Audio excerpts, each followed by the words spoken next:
நம்ம வெளியே எங்கேயாவது போகிறோம் அப்படின்னா வீட்டுக்குள்ளே திருடனோ வேற யாரோ வந்துடக்கூடாதுன்றதுக்காக வீட்டை சுற்றி 40 பூட்டை போட்டுட்டு, அது மட்டும் இல்லாமல் பக்கத்து வீட்டுக்காரங்களையும் கொஞ்சம் பார்த்துக்கோங்க, நாங்கள் இதை மாதிரி ஊருக்கு போயிட்டு வந்துடுறோம்னு சொல்லி வீட்டை சேஃப்டியாக வச்சுட்டு போவோம். இதே மாதிரி நம்மளோட ஆவிக்குரிய வாழ்க்கையை எப்படி சேஃப்டியாக வச்சுக்கிறதுன்னு வேதத்தில் போட்டிருக்கு. பார்க்கலாமா வாங்க. நீதிமொழிகள் 4:23 போட்டிருக்கு, எல்லா காவலோடும் உன் இருதயத்தை காத்துக்கொள், அதன் இடத்தை நின்று ஜீவ ஊற்று புறப்படும்னு வேதத்தில் போட்டிருக்கு. ஆமாங்க, உங்கள் இருதயத்தை எப்படி பாதுகாக்க முடியும்? வேற எப்படி? அவரோட வார்த்தையை வைத்துதான். இவ்வளோக்கு எவ்வளோ தேவனோட வார்த்தையை உங்களோட மனசுல வச்சிருக்கீங்களோ அவ்வளோக்கு அவ்வளவு பாவத்தை விட்டு நீங்க விலகி இருப்பீங்க. அவ்வளோக்கு அவ்வளவு உங்க ஆவிக்குரிய வாழ்க்கை ஆரோக்கியமா இருக்கும். அவரோட வார்த்தைகளை வாசிக்க வாசிக்க, தியானிக்க தியானிக்க, அதை நேசிக்க நேசிக்க உங்களோட வாழ்க்கை ஆசீர்வாதமா மாறிக்கிட்டே இருக்கும். உங்க வாழ்க்கையில சமாதானம், சந்தோஷம் எல்லாமே இருக்கும்.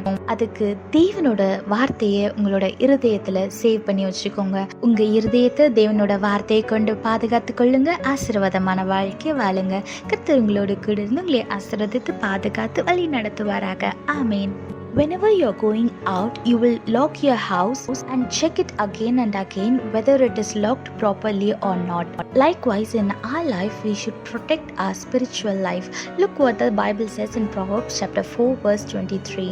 Guard your heart more than anything else, because the source of your life flows from it.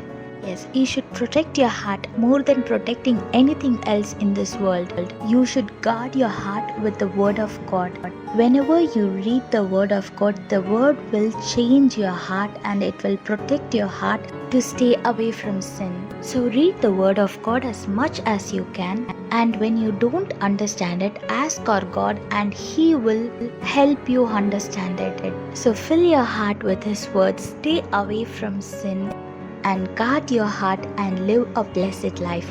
God bless you all. Have a blessed day. Amen.